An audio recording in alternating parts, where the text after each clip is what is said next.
우리 19세기의 유명한 영국의 설교자 스펄전 목사님 아시죠? 예, 그 목사님은요 한때 시가 담배를 즐겨 피우시는 것으로 널리 알려져 있었습니다. Charles Spurgeon, the great 19th century British preacher, was once known for his fondness of cigars. 어떤 분들은 좀 놀라실 수도 있는데요. 사실입니다. 역사적 근거가 있고요. 왜 스펄전 목사님이 담배를 피우셨냐면요. 그 당시에는요. 담배가 해롭다는 것이 지금처럼 충분히 잘 알려져 있지 않았기 때문에 그래서 그 당시 그리스도인들은요. 우리만큼 담배를 죄로 여기지 않았기 때문이었습니다. In those days, since the harmful effects of tobacco were not yet clearly understood, the smoking was not generally regarded as a sin. 그래서 스펄전 목사님은요. 그런 역사적 배경 하에서 복음 안에서 그것이 전혀 죄가 아니다라는 확고한 신앙적 확신을 가지고 담배를 이렇게 딱 피신 거예요. And so Spurgeon had the firm conviction that within the freedom of gospel, there was nothing sinful about it whatsoever. 그런데 어느 날 이 스펄전 목사님이 런던 시내를 걷다가 한 담배 가게를 보신 거예요. 근데 그 담배 가게에 광고가 적혀 있는데요. 거기에 이런 내용이 있었다고 합니다.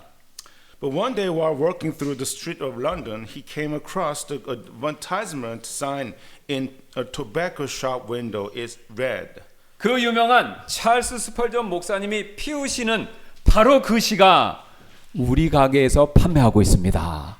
the very cigar smoked by the famous Reverend Charles Spurgeon now available at our shop. 그 간판을 본 순간 스펄전 목사님은요 마치 망치로 한 대 딱 머리를 얻어맞는 것 같은 큰 충격을 받으셨다고 합니다. The moment he saw the sign, Spurgeon felt as though he had been struck hard on the head with a hammer. 왜냐면요 자신이요 복음의 자유 안에서 누리고 있는 작은 권리 있죠. 뭐 담배 죄라고 여기지 않았기 때문에 그 작은 권리가 상업적으로 이용되면서 다른 그리스도인에게 죄를 정당화하는 도구로 오용될 수도 있겠구나라는 사실을 뼈저리게 깨달았기 때문이었습니다. He realized with piercing clarity that the small liberty he had been enjoying in gospel freedom was now being exploited commercially and could easily be misused as a justification for sin by other Christians. 바로 이런 논리였는데요. 스펄전 목사님이 이렇게 하니까 나도 그렇게 하면 되겠네? 바로 이거라는 거죠. The logic being, if Pastor Spurgeon does it, then surely I can do it too. 이 사실을 그때 머리에 망치를 맞듯이 깨달았던 스펄전 목사님은요. 그동안 오랫동안 즐겼던 담배를요. 그 자리에서 딱 끊어버렸다고 합니다. Right then and there, Spurgeon gave up cigars, a habit that he had enjoyed his entire life once and for all. 건강을 위해서 그런 게 아니라요. 그 당시엔 담배가 건강 때문에 건강에 해가 된다. 그래서 죄로 여긴 것이 아니라요. 자신의 정당한 자유를 다른 형제들의 영혼을 위해서 내가 저 사람 나 핑계로 죄짓게 하면 안 되지. 다른 형제들의 영혼을 위해서 자기가 즐기던 그 담배 피우는 것을 끊어버렸다. 내려놨다라는 것이죠. He willingly laid down his legitimate freedom for the sake of his brother's soul.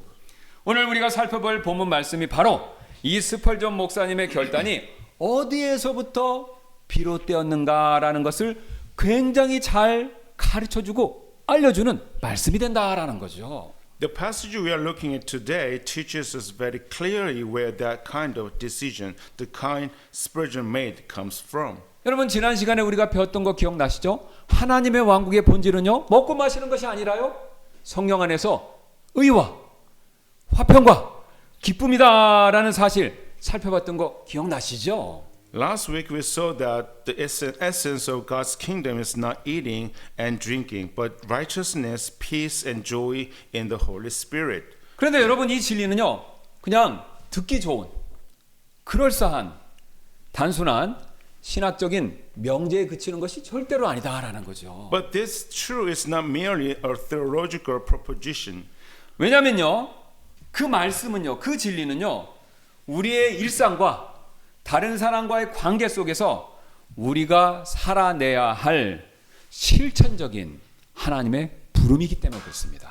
It is a practical calling that we must live out in our everyday lives and relationships. 그러므로 만약 저와 여러분 우리가요 나의 믿음은 강한 자입니다. 여러분 그렇게 생각하신다면요 그런 분은요 반드시 성령님 안에서 세 가지 의와 화평과 기쁨 이것을요 추구하는 삶을 반드시 사셔야 합니다.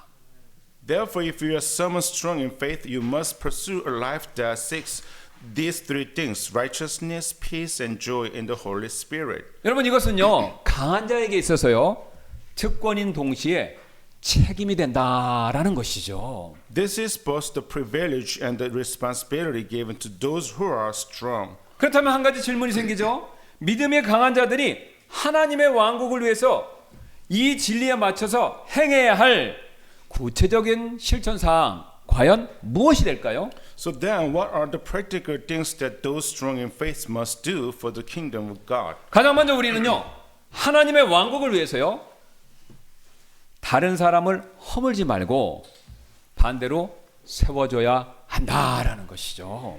First, for the kingdom of God, we must not tear others down but build them up. 여러분 제 얘기가 아니라 19절 다시 한번 보시기 바라겠습니다. Let's look at verse 19 again. 그러므로 우리가 화평을 이루는 일들과 서로를 세워주는 일들을 따르자. Let us therefore follow after the things that which make for peace and the things whereof one may edify another. 지금 사도 바울은요 로마 성도들에게 이 편지를 쓰는 것이죠. 지금 로마 성도들에게 싸우지 말고 화목하게 서로를 세워줘라 이렇게 명령하죠.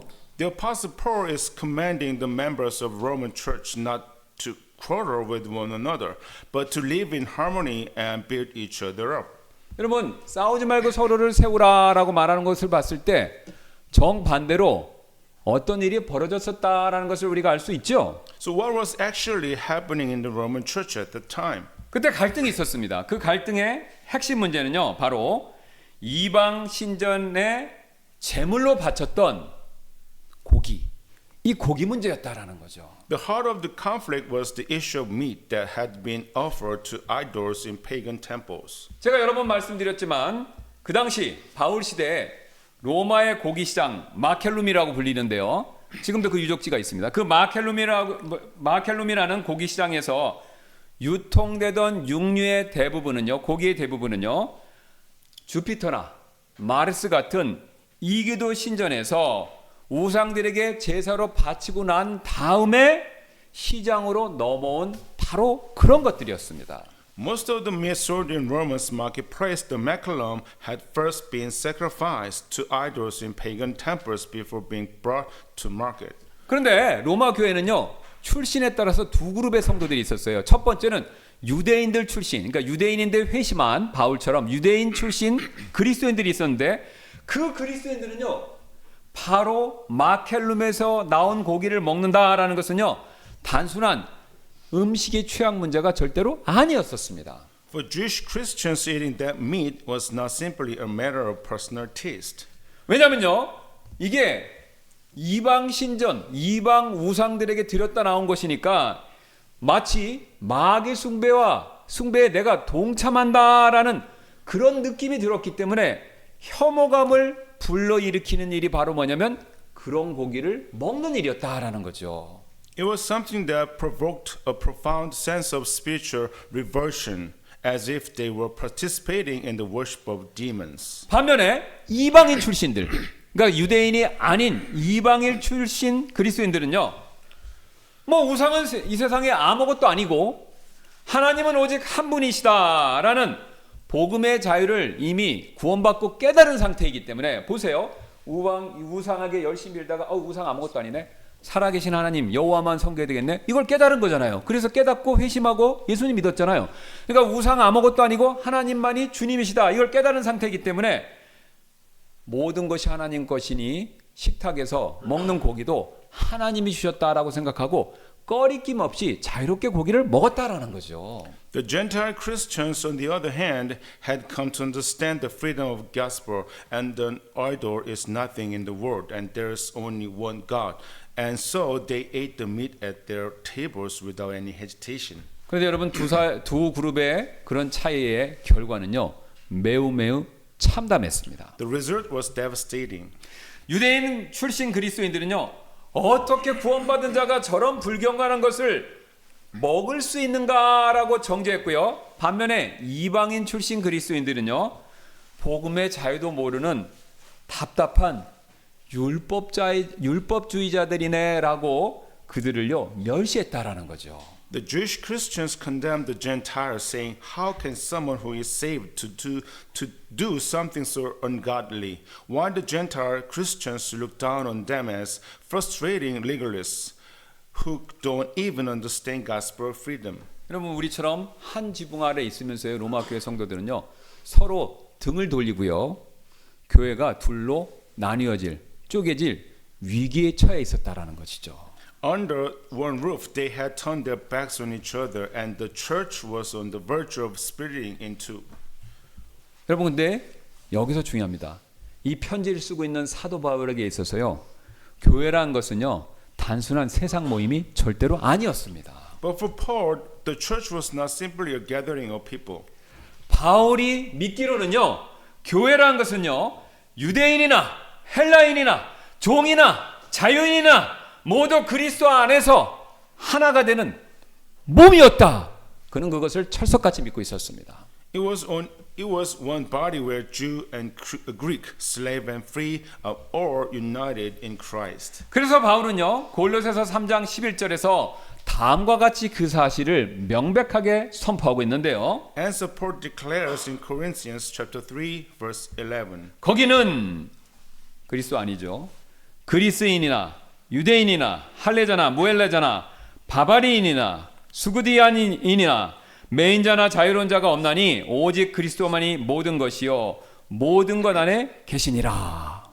Where there is neither Greek or Jew, circumcision, no uncircumcision, barbarian, Scythian, bond, no free, but Christ is all and in all. 여러분 한번 생각해 보시기 바랍니다. 교회가요 고기 먹는 것 같고 서로 싸우고 갈라지게 된다면요 세상은 이렇게 생각하게 되겠죠. 교회에 대해서 야 그리스도인들은 복음이 대단하다고 그러는데 저 복음이라는 것이 결국은 사람들을 하나조차 만들지 못하는구나 이렇게 생각할 게 뻔하지 않습니까? If the church were to split over such trivial matters, the world would conclude. Even the gospel in the end cannot make people one. 그래서 바울은요 먹고 안 먹고의 그 너희들의 권리보다 너희의 서로의 관계의 화평 이것을 더 중요하게 여기라라고 지금 권면하고 있는 것이죠. That's why Paul is urging them to value the peace of their relationships more than their individual rights. 그런데 여러분 이런 문제는요 단지 2000년 전에 로마 교회만의 이야기는 아니다라는 것이죠. But is this only a story about the Roman Church 2000 years ago? 오늘날 교회 안에도 이런 고기 문제의 현대판 버전들이 넘쳐나죠. The modern day versions of the meat controversy are everywhere in the church today. 우리 교회는 작아서 그런 문제가 없는데요. 여러분 예배 스타일 이거 한번 생각해 보세요. Just look at the issue of worship styles. 교회 안에 가만히 보시면요. 전통 찬송가만을 통해서 하나님을 제대로 예배할 수 있다라고 믿는 좀 연세가 있으신 성도분들이 계시는가 하면 반대로 현대적인 복음 찬송 있죠? 예. 현대적인 복음 찬송가 그것들을 통해서 살아계신 하나님의 임재를 체험하는 젊은 세대들도 존재를 합니다. There are those who believe that God can only be truly worshipped through traditional hymns, while younger generations experience His living presence through contemporary praise songs. 여러분 하나님을 찬양한다라는 본질은 똑같지요. 그런데 취향 차이 때문에 시대적인 배경과 취향 차이 때문에 저 예배는 너무 세속적이야. 반대로 다른 쪽에서는요. 저 예배는 너무 죽었어라고 서로 비난과 화살을 보내면서 교회가 쪼개지는 일이 실제로 벌어지고 있지요. The essence praising God is exactly the same, yet churches are actually splitting over matters of taste. That worship is too worldly, that worship is too dead and lifeless. 주일 성수, 주일을 지켜야 되는 문제, 그 다음에 복장 문제, 그 다음에 자녀 교육 방식 문제 마찬가지입니다. The same is true when it comes to Sunday observation, dress codes, and how to raise children. 저는 여러분 제가 몇 주 전에 말씀드렸던 것처럼 스타킹을 신느냐 안 신느냐 그것부터 시작해서 치마가 어디까지 길어야 되느냐 그리고 요즘에는 그런 분이 많지는 않으신데 주일을 지켜야 되니까 주일 예배 후에 외식을 해도 되냐 안 해도 되느냐 바로 이 모든 것들이요 교회 안에서요 보이지 않는 잣대가 되어서 서로를 이렇게 판단하는 도구로 사용이 되고 있다라는 것이죠. From whether to wear stockings to the length of a skirt to whether it's acceptable to eat out after Sunday service, all of these have become invisible measuring sticks inside the church, used to judge one another. 여러분 이 모든 갈등들의 공통점이 있는데요. 그 공통점이 무엇입니까? What do all of these conflicts have in common? 여러분 이 모든 문제들의 공통점은요. 구원의 본질과도 무관하고요. 또 도덕적인 본질과도 무관한 문제들이죠. They are matters that have nothing to do with the essence of salvation or with moral absolutes. 그런데 성경이 명시적으로 침묵하는 영역에서 스타킹 신으라는 얘기 없고 자녀 교육 어떻게 하라는 얘기 없고 치마 길이 어떻게 하라는 얘기 없잖아요. 성경이 말 안 하고 있습니다. 성경이 명시적으로 침묵하는 영역에서 우리는요. 자신의 확신을 하나님의 절대적인 기준인 양 상대방에게 과하게 밀어붙일 때가 많이 있고 거기서 불필요한 문제가 생긴다라는 것이죠. In areas where Scripture is explicitly silent, we are pushing our own conviction on others as if they were God's standard. 여러분 지금 로마 교회의 고기 문제와 정확히 똑같은 구조를 가지고 있죠. This is exactly the same structure as the meat controversy in the Roman Church. 그래서 바울은요. 이런 문제를 해결하기 위해서 19절에서요. 강력한 처방을 이렇게 우리에게 내려주고 있는 겁니다. And support prescribe us the powerful remedy for this problem in verse 19. 그러므로 우리가 화평을 이루는 일들과 서로를 세워주는 일들을 따르자라고요. Let us therefore follow after things which make for peace and things wherein one may edify another. 여러분 여기서 우리가 주목해야 될 단어가 하나 있습니다. 바로 따르자라고 번역된 헬러 원어 디오코라는 단어의 뉘앙스. 이걸 우리가 한번 꼭 짚고 넘어가야 되는데요. What we must pay particular attention to here is the nuisance of Greek word dioko, translated as follow after. 여러분 이 단어는요. 이 단어가 가지고 있는 그림이 있습니다. 사냥꾼이요. 자기가 사냥할 그 먹잇감을 끝까지 추격할 때 그때 썼거나요. 아니면 박해자가요. 희생자를요. 잡아 죽이기 위해서 뭐 칼이나 무기를 들고 맹렬히 추격할 때 그때 썼던 단어였습니다. This is the word used when a hunter relentlessly pursues his prey or when a prosecutor aggressively chases down his victim to kill him. 여러분 지금 성경에 말씀하는 화평을 이루는 일, 그 일은요. 내가요. 아무것도 안 하고 골방에 들어가서 기도만 열심히 한다고 누가 그 화평을 가져다 주는 그런 일이 아니다라는 겁니다. In other words, the kind of peacekeeping the Bible speaks of is not something that lands in your lap like a gift while you simply stay in your prayer closet to do nothing. 오히려 그래 화평을 이루어야 되겠어. 내가 마음에 굳은 결심을 하고요. 그런 결단력과 의지를 가지고 맹렬히 쫓아가서 쟁취해야만 하는 그런 적극적인 행동을 의미합니다. Rather, it's an active pursuit, something you must chase down with tremendous resolve and determination, wrestling it into existence. 예화를 제가 하나 말씀드릴게요. 어떤 어머니가요, 자기 아들에게 이런 엄포를 한번 놓은 적이 있었어요.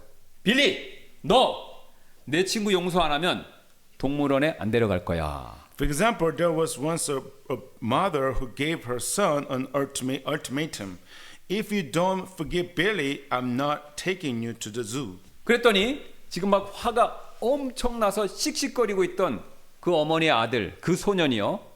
갑자기 냅다 마당으로 막 뛰어나가더니 밖에 있던 자기의 친구 빌리를요. 바닥에 패대기를 치고 그 위에 올라탄 다음에 두 주먹을 불끈 쥐고 이렇게 막 소리를 질렀다고 합니다. The boy, still fuming with rage, bolted into the yard, tackled his friend Billy to the ground, sat on top of him, and with both fists clenched, cried out, 빌리, 내 캔디바 훔쳐간 거 용서해. 알겠어, 내가 지금 용서한다고 이렇게 눕혀놓고 막 소리를 질렀다는 겁니다. I forgive you for stealing my candy bar. You got that. I forgive you. 여러분, 소년의 방법이 좀 용서하는 방법치고 과격하지요. 예. The boy's method was aggressive. 하지만 화평을 이루기 위해서 맹렬하게 돌진하는 그 적극성만큼은요. 오늘 사도 바울이 말하는 바로 우리가 배워야 할 그 영적인 태도다라는 것이죠. But that fierce, headlong drive to make peace, that's the spiritual posture we absolutely must learn. 물론 우리가 그 꼬마처럼 물력을 행사해서라도 강제력을 행사해서라도 억지로 화해를 이끌어내라 만들어내라 그 뜻은 절대로 아닙니다. Of course, this does not mean that we should force reconciliation through physical means like that little boy did. 그러나 바울이 말하는 바는요 이런 뜻인데요. 화평을 만드는 일이요 때로는요 내 자존심 그것을 꺾고 먼저 다가가기 싫은 그 껄끄러운 감정을요 극복하고 그 다음에 내가 화해 손을 내밀어야만 그렇게 해야만 화해가 가능하다 이 뜻입니다. But it does mean that making peace sometimes requires swallowing our pride and breaking through that uncomfortable feeling of not wanting to be the one who make the first move. 여러분 쉬운 예로 부부간에 다툼 싸울 때 있으시죠?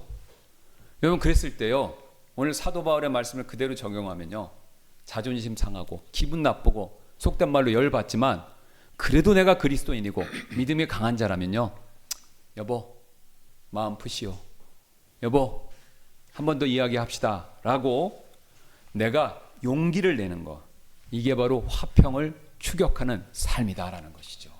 Think of it this way. After a fight between husband and wife, in that suffocating silence, pressing your lips together, stepping forward first and saying, let's talk, that fierce courage is precisely what it looks like to pursue peace. 그런데 19절 말씀 보면요 바울은요 화평만이 아니라 서로를 세워주는 일 이것도 맹렬히 행하라 이렇게 지금 말씀하고 있죠. Paul commands us not only to pursue peace but to aggressively pursue the work of edifying one another as well.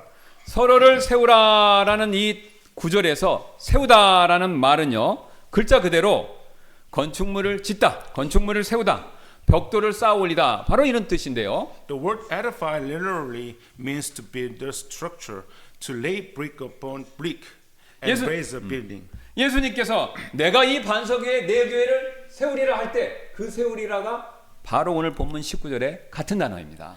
It's the very word Jesus used when he declared, upon this rock I will build my church. 바울은요 이 이야기를 하는 이유는요 교회를요 하나님께서 지금 이 순간에도 직접 벽돌을 쌓아 올리고 계시는 거대한 영적 건설 현장 이렇게 바라보고 있는 것이죠.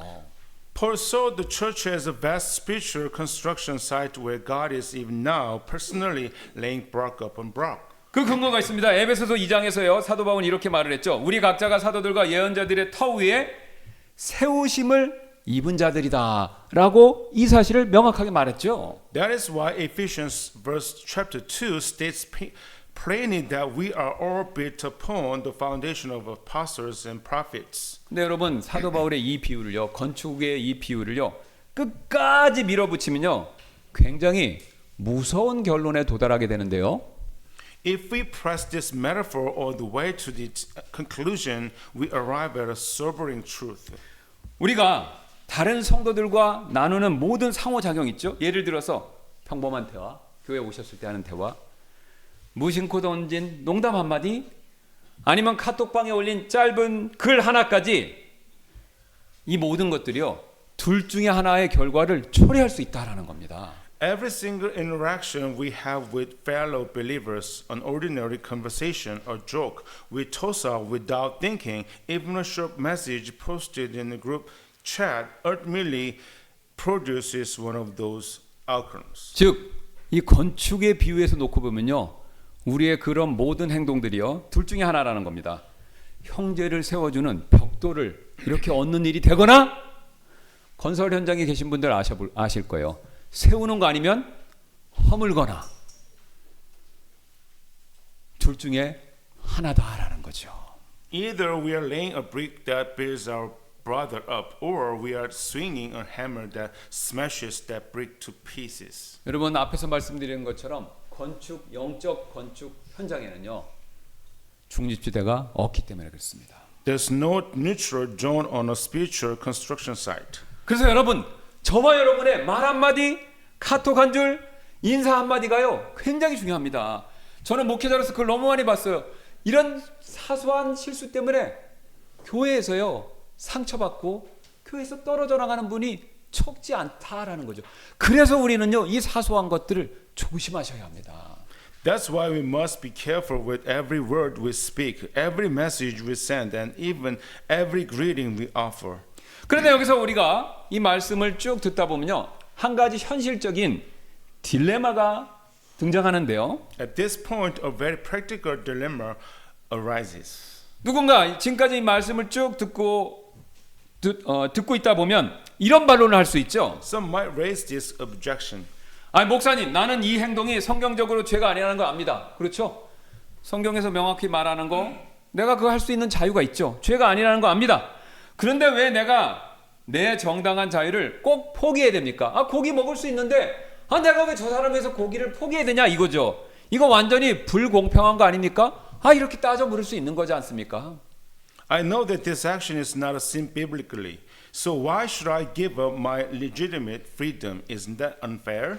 충분히 공감하는 이야기죠. 특히 요즘처럼 개인의 자유와 권리를 최우선으로 여기는 현대사회의 관점에서는요, 당연히 제기될 수 있는 그런 반론이지 않습니까? That's completely understandable in a modern society that places individual freedom and rights above all else. This is perfectly natural objection to raise. 그래서 우리는요, 이 반론에 올바르게 대답하기 위해서요, 우리는요, 하나님의 왕국을 위해서요, 우선순위가 있습니다. 그 우선순위를 굉장히 지혜롭게 잘 정하셔야 된다라는 것이죠.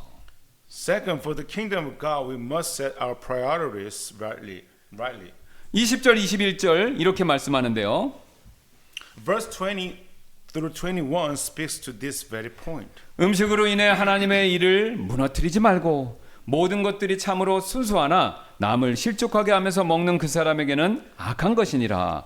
고기도 먹지 아니하고 포도음료도 마시지 아니하며 무엇이든지 그것으로 인해 내 형제가 걸려 넘어지거나 실족하거나 약하게 되지 않게 하는 것이 선한 것이니라. For meat destroy not the work of God, all things indeed are pure, but it's evil for that man who eaten with offense. It's good neither to eat flesh nor to drink wine nor anything whereby thy brother stumbles, is offended, is made weak. 여러분 20절 21절 한마디로 정리하면 이거죠.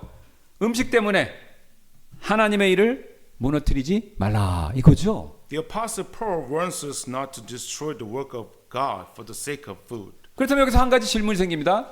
바울이 말하는 하나님의 일, 이거 무슨 뜻일까요? So what is the work of God?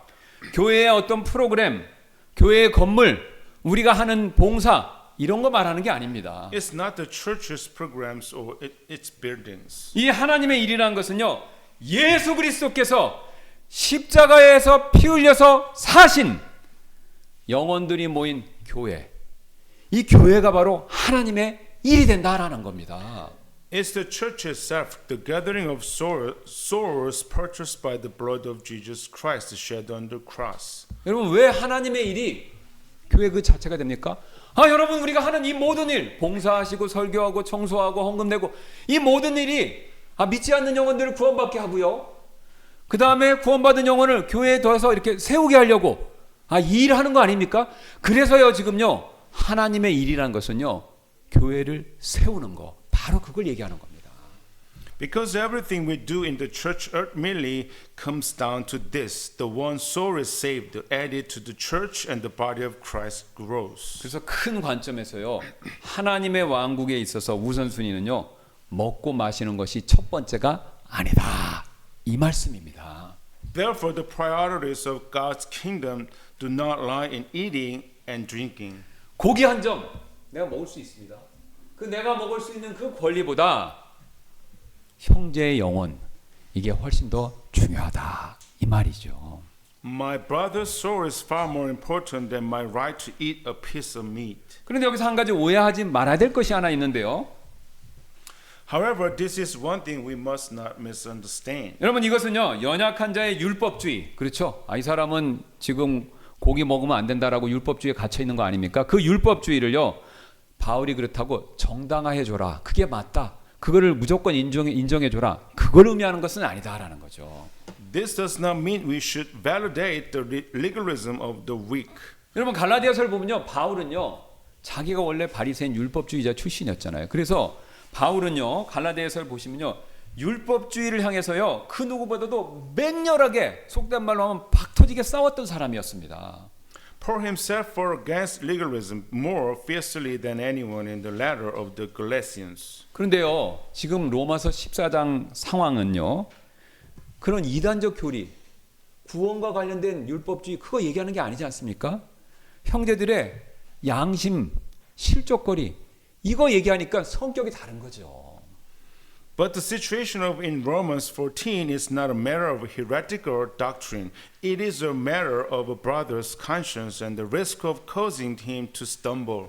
내가 고기 먹는 거, 그 행동은요, 절대 악하지 않습니다. 왜 그렇죠? 만물이 이미 하나님 창조하신 모든 것이요, 선하기 때문이죠. The act of eating meat itself is not evil because all things are clean. 그런데 여기 중요한 게 있습니다. 그 권리 행사가 연약한 형제의 양심을 찌르고 그를 영적으로 파괴해서 실족하게 한다면, 그것은요, 오늘 사도 바울이 본문에서 경고하는 하나님의 일을 세우는 게 아니라 무너뜨리는 일이 되기 때문에 그래서 죄가 된다, 이렇게 말씀하시는 거죠. But if the exercise of that right wounds a weak brother's conscience and destroys him spiritually, it ultimately becomes a sin that tears down the work of God. 이것이 바로 20절, 21절의 핵심입니다. This is the very heart of verses 20, 21. 저를 잘 따라오시기 바랍니다. 음식 자체는 선합니까, 악합니까? 선하죠. 선한데 그 음식 때문에, 그 선한 음식을 가지고 형제를 실족하게 하면 그 음식을 먹는 일 자체는요, 원래 본질적으로 선하지만 넘어지게 했으니까, 그래서 그 먹는 일은 악한 것이 된다라는 겁니다. Food itself is good, but if that food causes your brother to stumble, then eating it becomes evil. 왜 그렇죠? 둘 중에 뭐가 더 중요합니까? 음식이 중요합니까? 예수님이 피로 값주시고 사신 그 형제, 둘 중에 누가 더 선한 겁니까? 예수님이 피로 값주시고 사신 그 형제가 더 선하니까 그 형제 넘어뜨리는 일은요, 그 어떤 좋은 일이라고 하더라도 악한 것이 될 수 있다라는 거죠. Because the brother whom Jesus purchased with his own blood is far more precious than any food. 21절은요, 반대로 얘기하죠. 형제를 실족하지 않게 하려고 내가 먹을 수 있고 먹고 싶지만 일부러 그것을 자제하고 절제했다면 그것은 오히려 선한 일이고 하나님 보시기에 받을 만한 일이다라고 칭찬받는 일이다라는 그 뜻입니다. Conversely, if you refrain from eating and drinking in order not to cause your brother to stumble, that becomes something good. 왜 그렇죠?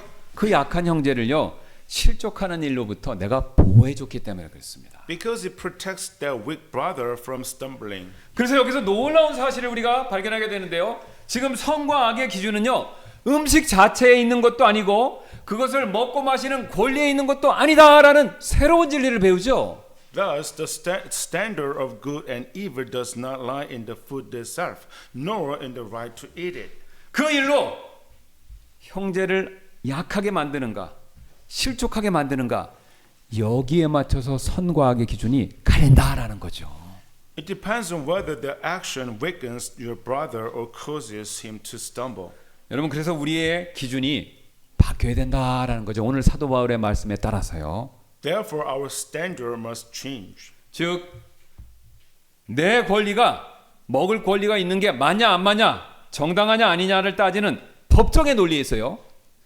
내 행동이 지금 교회를 세우고 있는가 무너뜨리고 있는가를 묻는 생명의 논리로 우리의 논리가 바뀌어야 된다라는 거죠.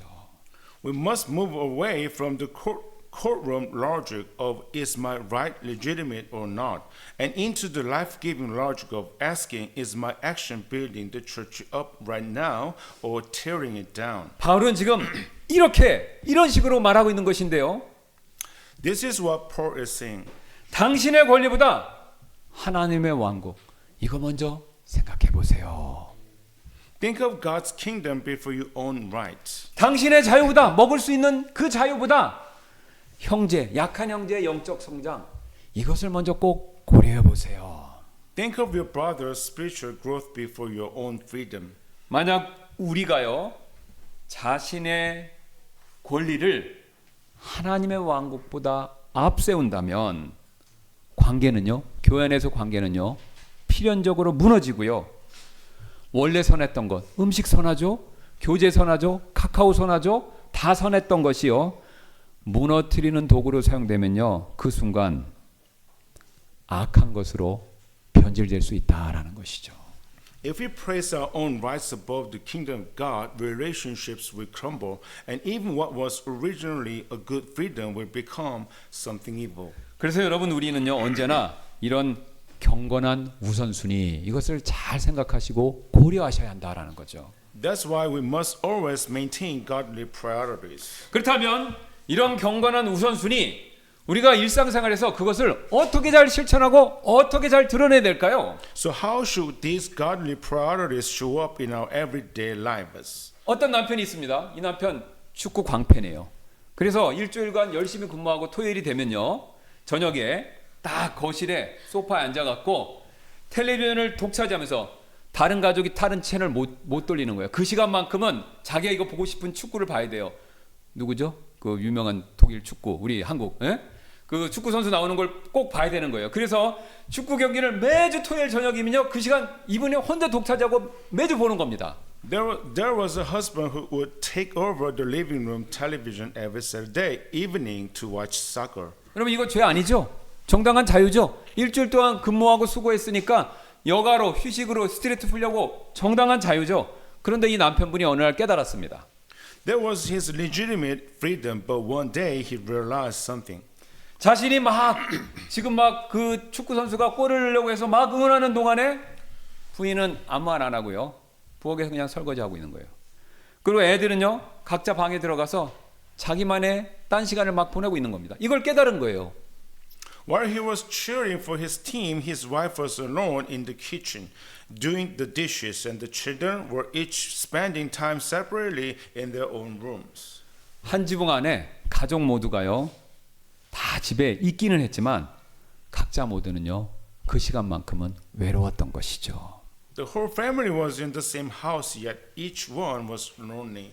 그날 이후 이 남편분은요, 그래서 결심했습니다. 토요일 저녁만큼 황금 시간이잖아요.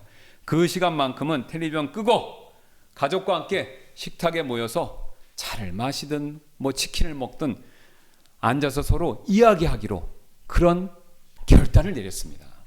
From that day on, he made a decision. On Saturday evenings, he would turn off the television and sit at the table with his family. 여러분, 그가 포기한 것이 뭡니까? 죄였습니까? 아니죠. 죄가 아니죠. TV 보는 게 뭐가 죄입니까? 스포츠 보는데. 죄가 아니라 자신이 누려야 할 정당한 권리였던 것이죠.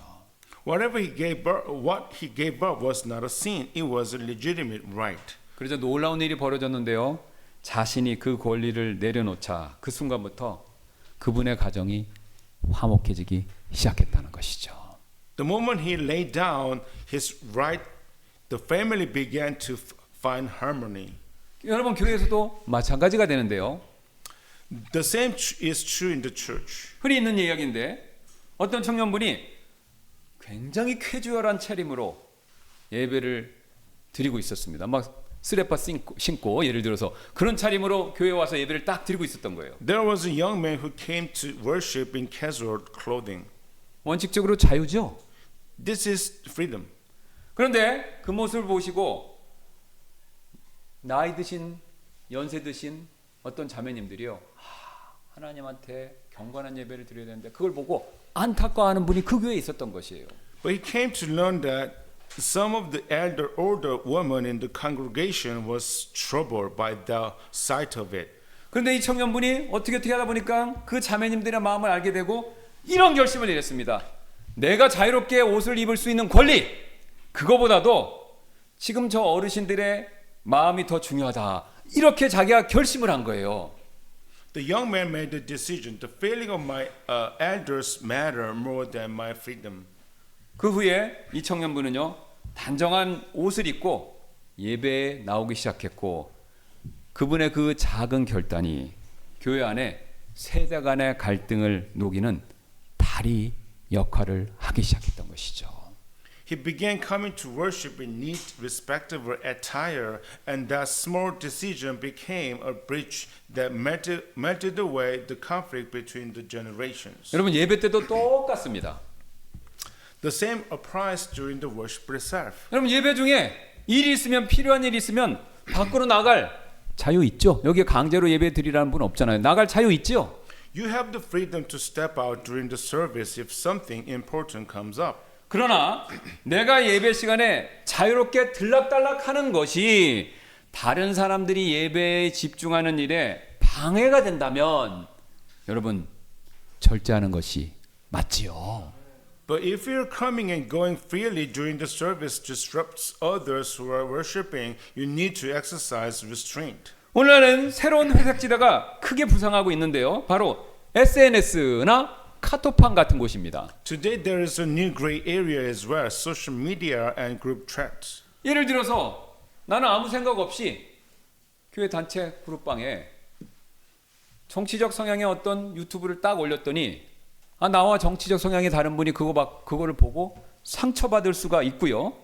또 내가 어디 비싼 호텔, 신라 호텔 20만 원짜리 뷔페 먹은 거 그거 카톡방에 사진 올렸더니 경제적으로 어려운 우리 다른 지체가 그걸 보고요. 시험이 될 수가 있지요. A political video carelessly shared could wound a brother with different views, and the photo posted out of pride could become a temptation for someone struggling financially. 여러분 제가 지금까지 말씀드린 이 모든 내용, 이 모든 적용의 공통점 무엇입니까? What do all of these applications have in common? 누구도요. 제가 예로 말씀드린 그 남편부터 해서 그 누구도요. 죄진 사람은 성경에서 말한 죄진 사람 아무도 없습니다. No one has committed the sin. 축구를 보는 거, 캐주얼한 옷을 입는 거, 예배 시간에 나갔다 왔다 하는 거, SNS에 글 올리는 거, 그 자체로는요 모두 정당한 자유 맞지요? Watching soccer, casual clothing, stepping in and out, posting on social media, each of these is in itself a legitimate freedom. 그런데 그 자유, 이 자유를요 교회 안에서 내가 어떻게 사용하느냐에 따라서 형제를 세우는 벽돌 역할을 할 수도 있고요. 반대로 형제를 무너뜨리는 실족시키는 망치 역할도 할 수 있다라는 겁니다. Yet depending on how you use this freedom, it can either brick that builds your brother up or hammer that tears him down. 그래서 저는 여러분에게 지금 이 시간 이런 질문을 드리고 싶습니다. So I want to ask you this. 오늘 여러분의 손에 들린 그 자유, 우리 예수님이 주신 자유죠. 그 자유가 지금 무슨 역할, 무엇이 되고 있습니까? What is the freedom in your hands becoming today? 서로를 세워주는 벽돌 역할을 하고 있습니까? 아니면 서로를 나도 모르게 허무는 망치 역할을 하고 있습니까? Is it a brick that spares or a hammer that destroys? 그런데 여기서 우리는요 영적으로 한 걸음 더 깊이 나가야 되는데요. But here we must go one step further. 지금까지 우리가 살펴봤던 것은요 다른 사람 세워라, 형제의 영혼을 우선시해라, 전부 외적 나의 바깥 일에 대한 책임 이 내용들이었죠. Up until now, we have been looking at the outward responsibility of building others up and putting your brother's soul first. 지금 사도 바울은요 나 밖의 외적인 일에서 멈추질 않고요. But the Apostle Paul does not stop there. 우리의 시선을요 관심을요 내 안으로 이렇게 내 안쪽으로 돌립니다. He turns our gaze from the outside to the inside. 지금까지 내용이 다른 사람과의 관계였다면 하나님 앞에선 내 자신의 내면, 이 내면에 대해서 얘기하기 시작한다라는 거죠. That is from our relationship with others to our own inner life standing before God. 왜냐면요, 아무리 외적으로 내가 형제를 배려한다 할지라도 정작 내 안에 있는 믿음과 양심이 흔들리고 있다면 그것은요, 결국 하나님 앞에서 거짓된 위선적인 행동이 될 수 있기 때문에 그렇습니다. Because no matter how much we outwardly show consideration for our brothers, if our own faith and conscience within are wavering, our actions will ultimately ring hollow. 그래서 사도 바울은요, 그 문제를요 22절 23절에서 이렇게 꺼내면서 다음과 같이 권면하죠. That's why the apostle Paul exhorts us in verse 22, 23. 내게 믿음이 있느냐? 잘 보세요. 그것을 하나님 앞에서, 사람 앞에서가 아니라 하나님 앞에서 내 스스로 가지고 있으라. 자기가 허용하는 그것으로 자기를 정죄하지 않는 자는 행복하도다. 의심하고 먹는 자는 정죄를 받나니 이는 그가 믿음으로 먹지 않기 때문이라. 이는 무엇이든지 믿음에서 나지 아니하는 것은 죄이기 때문이라. Hast thou faced heavy to thyself before God? Happy is he that condemneth not himself in that thing which he allowed. 지금 And that doubt is damned if he eat, because he eat not of faith. For whatsoever is not of faith is sin. 지금 사도 바울이 말씀하는 바는요, 이런 뜻인데요. What the apostle Paul is saying here is this. 오늘 세 번째 내용이 되는데요. 바로 하나님의 왕국을 위해서 믿음과 양심에 따라 행동해야 된다. 이 얘기를 하는 것이죠. Third, for the kingdom of God, acting according to your faith and conscience. 그렇다면 여기서 지금 바울이 말하는 믿음, 이거 무엇을 얘기할까요? So what does faith mean in this context? 많은 분들이 이 구절만 따로 딱 띄어서 이 믿음을요, 우리가 예수님을 영접할 때 말하는 구원받는 믿음, 그러니까 saving faith라고 그러는데 구원받는 믿음, 이거를 얘기한다라고 쉽게 오해하십니다. Many people easily mistake this faith for saving faith we speak of when we receive Jesus. 그런데 여러분, 지금 우리가 쭉 문맥으로 봤지 않습니까? 그 문맥으로 볼 때 바울이 말하는 구원을 가져다주는 믿음, 그거를 얘기하는 것은 아니지요. But the faith Paul is speaking of is in this context is not that. 바로 하나님 앞에서 내가 가지고 있는 개인적인 확신, 즉 선한 양심, 이걸 의미하죠. It means the personal conviction I hold before God. In other words, a good conscience. 22절 다시 보십시오. 내게 믿음이 있느냐? 그것을 하나님 앞에서 내 스스로 가지고 있으라. 이렇게 말씀하지 않습니까? Look at verse 22 again. Hast thou faith heavy to thyself before God? 지금 사도 바울이 강조하는 바는요, 굉장히 분명한데요. What the apostle Paul is emphasizing is clear. 지금 우리가 어떤 행동을 하든지 그 행동의 근거가 있잖아요. 내가 왜 그 행동을 하는지 그 근거는요, 사람이 아니라 하나님 앞에서 가지고 있는 확신, 그 확신의 근거에서 어떤 행동을 해야 된다. 이걸 얘기하는 것이죠.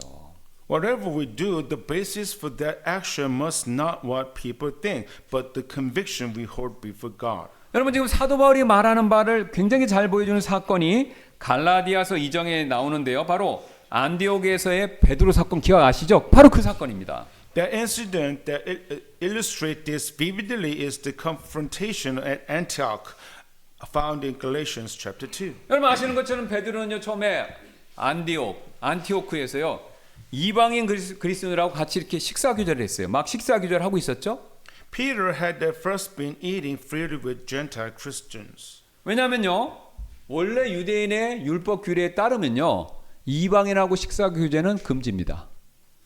그런데 이제 베드로도 복음을 아니까 이 자유함이 있다는 것을 알기 때문에 예수 그리스도가 주시는 그 자유의 확신 가운데 이제 구약의 규례는 율법이고, 구약의 규례는 그림자다. 그리스도가 실체로 왔다. 그래서 그걸 알고 있기 때문에 아무하고 먹어도 되네? 라는 확신을 가지고, 신앙적인 확신을 가지고 아무 꺼리낌 없이 이방인 그리스도인들하고 식사 교제를 했던 겁니다. That was his conviction of faith.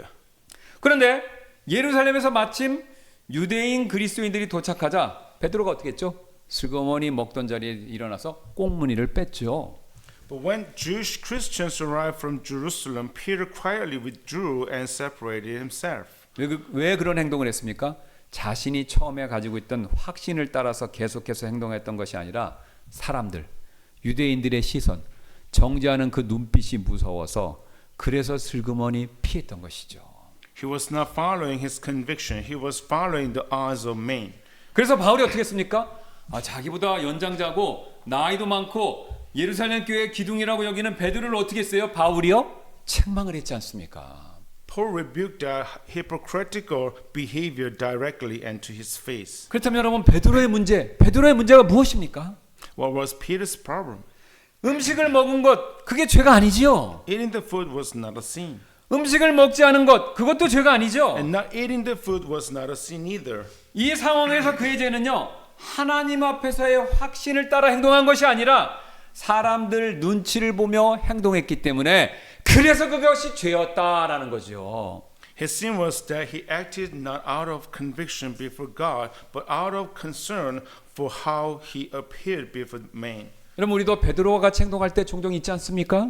How often are we just like Peter in this way? 다른 그리스도인들은 괜찮다고 하더라도 그래도 내 마음속에는 그거 하면 하나님 기뻐하시지 않을 거야 이렇게 생각하고 있으면서도 그럼에도 불구하고 하면 안 된다라고 확신이 있으면서도 외압이나 상황에 의해서 그걸 하는 경우 여러분 그때는요 그 사람에게는요 그 행동이 죄가 된다라는 거죠. Even if every other Christian says it's fine, if in your heart you think God is not pleased with this, and you go ahead and do it anyway, that becomes sin for that person. 왜 그렇죠? 그거 자체는 죄가 아니에요. 그런데 나는 믿음이 그 상태이기 때문에 그거 하면 안 된다라고 믿고 있는 거예요. 근데 외압에 의해서 그걸 해버리는 겁니다. 그러면요 하나님은요 우리의 겉의 행동을 보시는 게 아니라 마음의 중심을 보시기 때문에 그래서 그 찔림이 나에게 죄가 된다라는 것이죠. Why? Because what God looks at is not the outward appearance of the action, but the motivation center of the soul. 내 양심이 경고등을 켰다라는 것은요 내 내면에서 이것은 하나님의 뜻에 어긋난다라고 내가 스스로 이미 판단을 내렸기 때문이죠. When your conscience sounds the alarm, it means that within yourself you have judged that this goes against God's will. 그런 양심의 찔림을 무시하고도 그런데도 그 행동을 강행한다. 그것은요 하나님의 뜻에 반하고 오히려 내 욕망을 따르겠다라는 영적인 반역의 태도가 된다라는 거죠. And if you press on and do it anyway, that is the posture of spiritual rebellion that says, whatever God's will may be, I will follow my own desires. 그래서 사도 바울이 23절에서 이렇게 선언하고 있는 것입니다. That is why verse 23 declares so decisively. 잘 들어보시기 바랍니다. 의심하고 먹는 자는 정죄를 받나니 그게 나빠서가 아니죠. 의심하고 먹는 자는 정죄를 받나니 이는 그가 믿음으로 먹지 않기 때문이라. 먹지 않았는데요. 믿음을 따라 행하지 않은 거죠. 믿음으로 먹지 않기 때문이라. 이런 무엇이든지 믿음에서 나지 아니하는 것은 죄이기 때문이라. And he doth is damned if he eat, because he eat not of faith, for whatsoever is not of faith is sin. 여러분 여기서 우리는요 죄에 대한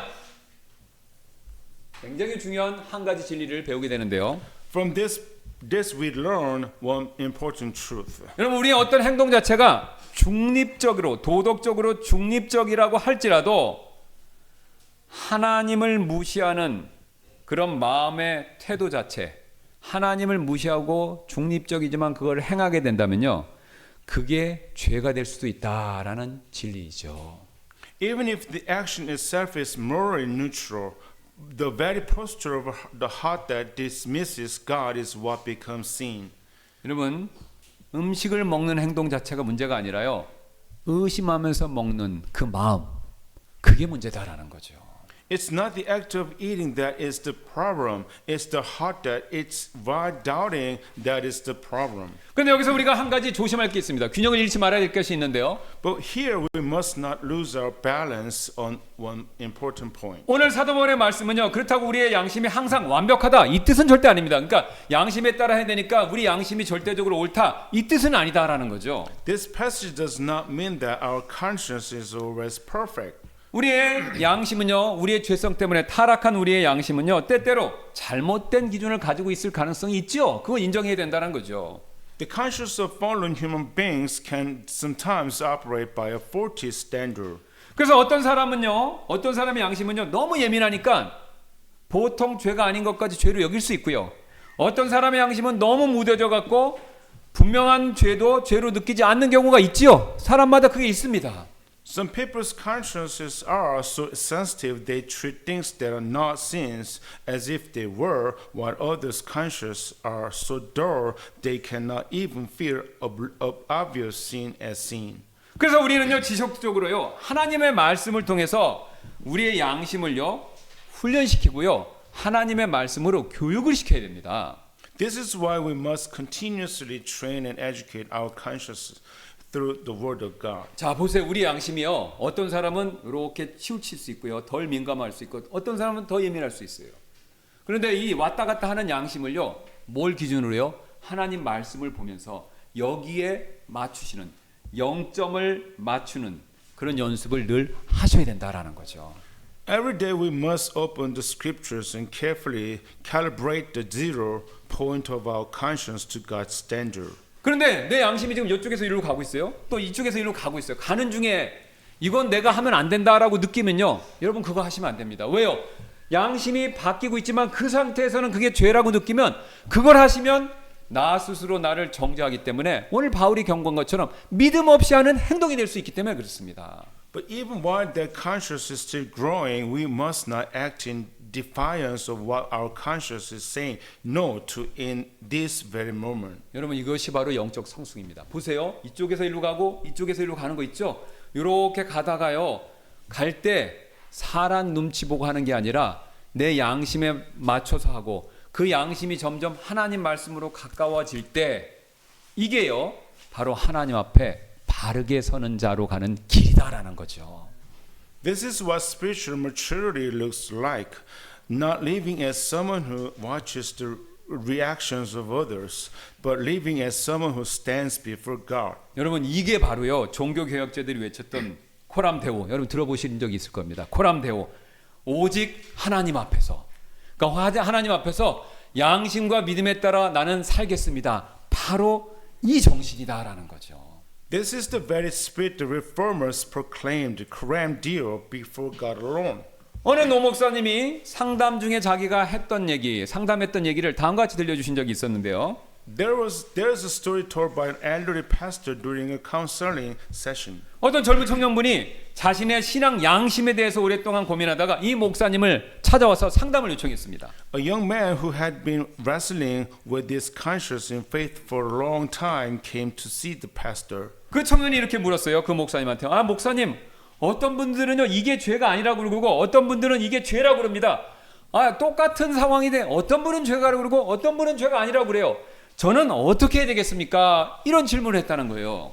The young man asked, Pastor, some people say this is not a sin and others say it is. What should I do? 그래서 노 목사님이 이렇게 대답을 해줬는데요. 여보게, 성경이 직접적으로 말하지 않는 영역에 대해서는 다른 사람들이 무엇라 말하든 상관없네.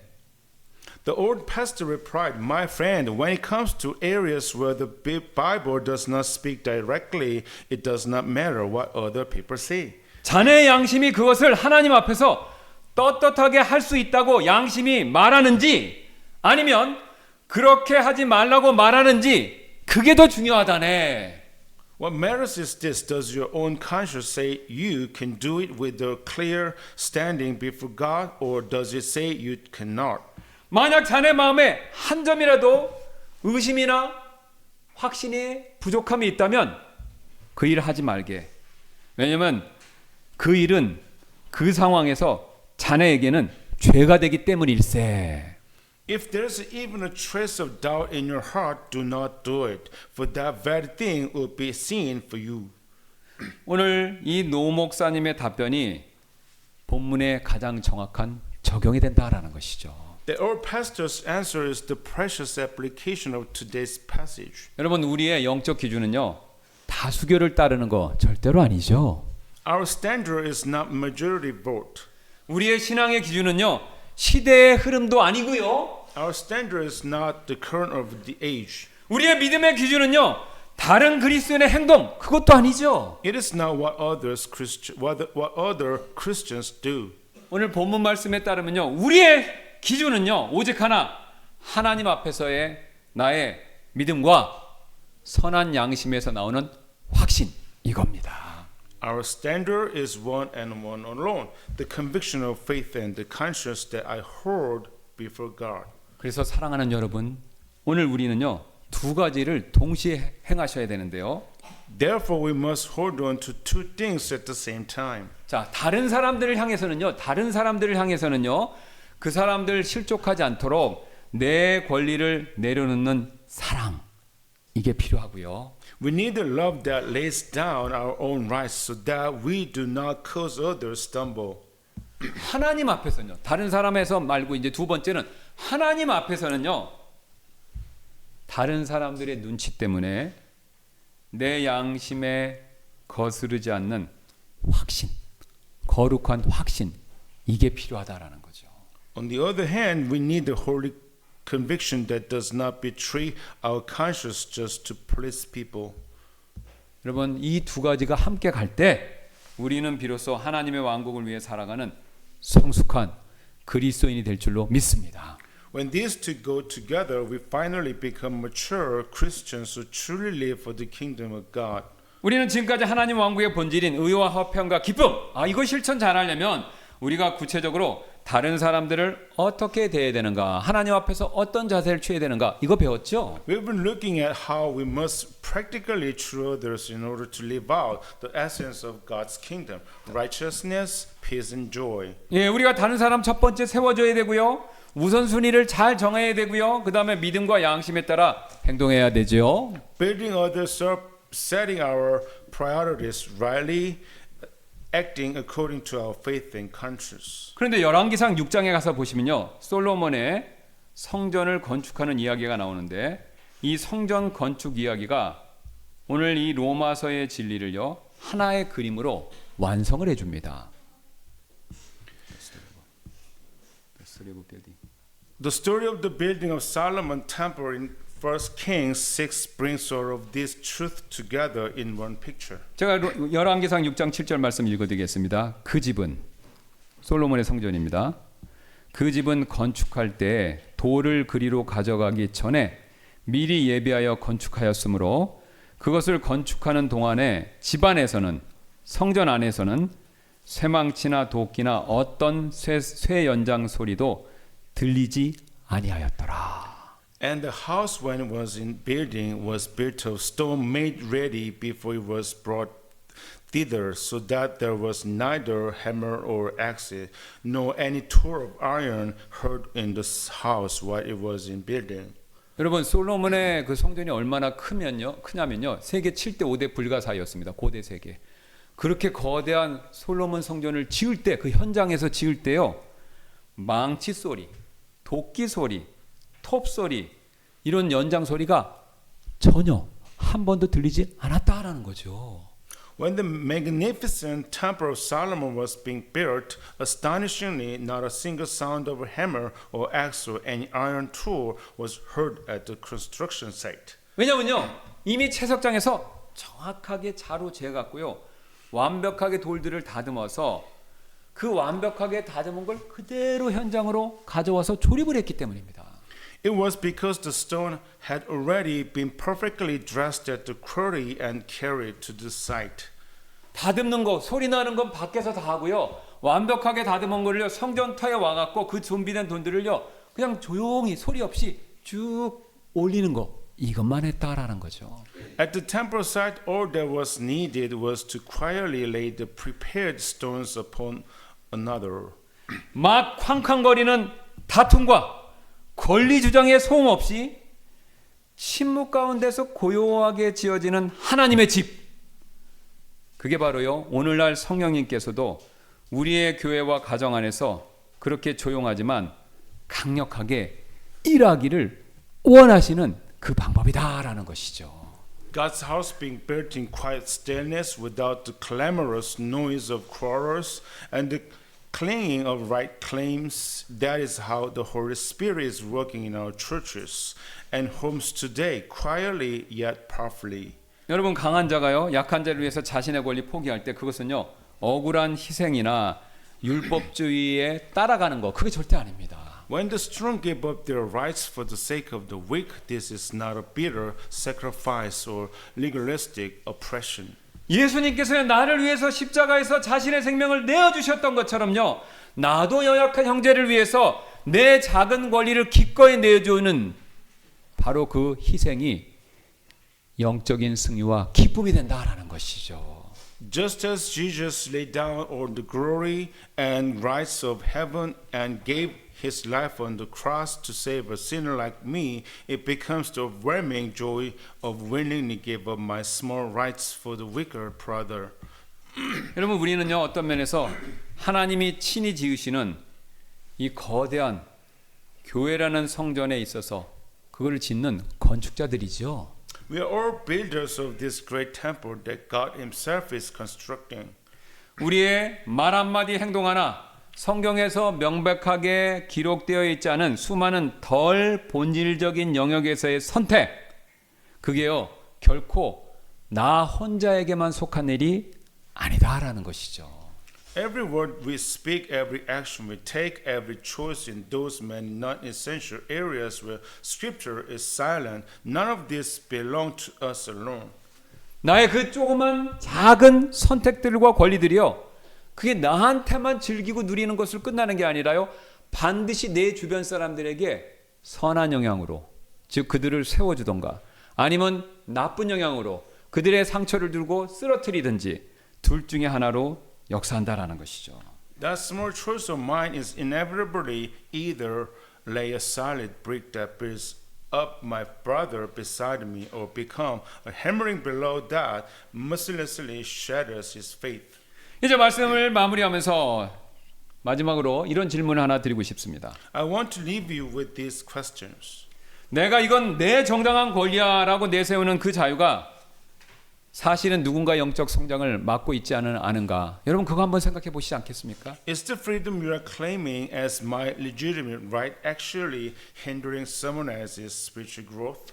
혹은 반대로 사람들의 눈치를 막 보느라고 하나님 앞에서의 나의 순결한 양심을 내가 스스로 짓밟고 있는 것은 아닙니까? Are you trampling your own pure conscience before God just to read the room and keep people's approval?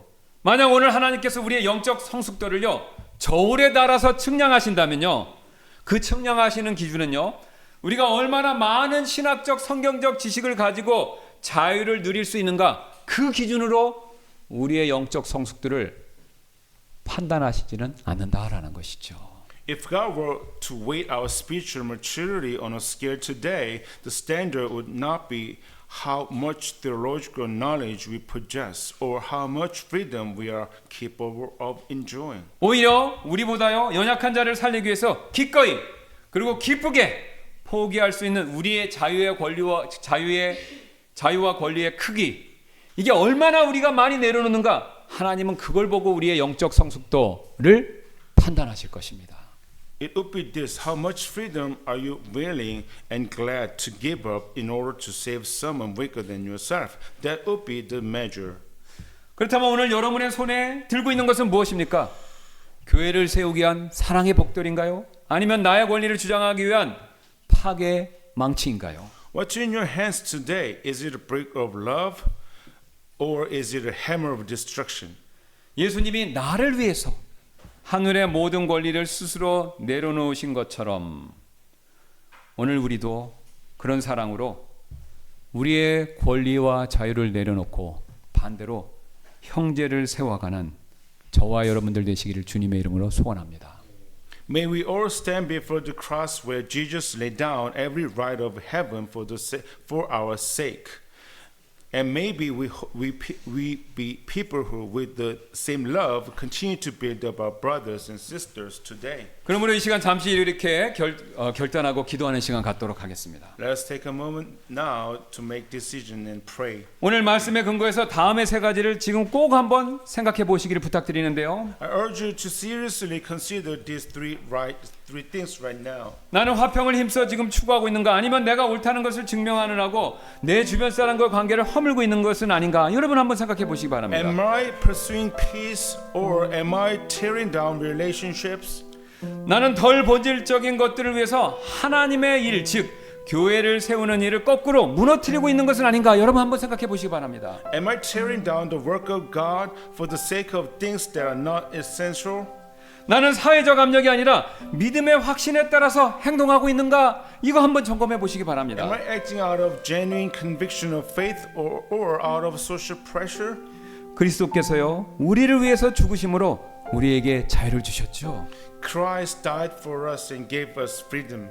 그렇다면 이제 그 자유를 형제 사랑과 하나님의 왕국을 세워가는 일에 사용하는 것, 그게 맞지 않겠습니까? Then shall we not now use that freedom in love for our brothers and sisters?